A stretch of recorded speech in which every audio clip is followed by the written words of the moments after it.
Dans une station d'épuration, il y a un filtre. Et un filtre, c'est un peu comme les trous d'un évier. Ça se bouche.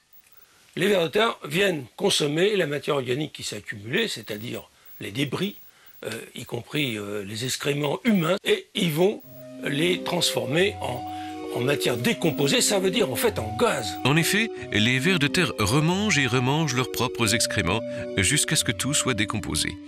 Ce qu'ils n'ont pas réussi à digérer au premier service, ils vont le laisser fermenter dans le sol, un peu comme un fromage, et ils reviendront le consommer plus tard. Et avec nos boues, c'est pareil. Ce ver de terre-là est un spécialiste de ce genre de matériel, et pour lui, c'est du caviar. L'idée est simple, mais encore fallait-il y penser. Utiliser les vers de terre pour se débarrasser de nos boues. Une solution écologique. Mais à quel prix? C'est probablement moins cher que les techniques traditionnelles. Pourquoi? Le procédé est très simple. L'eau arrive et elle est mise sur un filtre. Les vers de terre sont dans le filtre. La matière organique reste dans le filtre et l'eau qui sort est propre. Alors que dans les systèmes habituels, il faut laisser toute cette eau putride se décomposer lentement avec des micro-organismes. Et ça prend d'énormes volumes. Il faut faire des grands bassins. Ça coûte très cher de faire cela.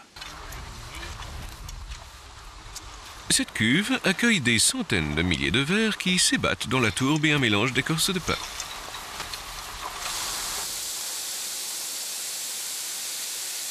Elle est arrosée en permanence par les eaux des égouts.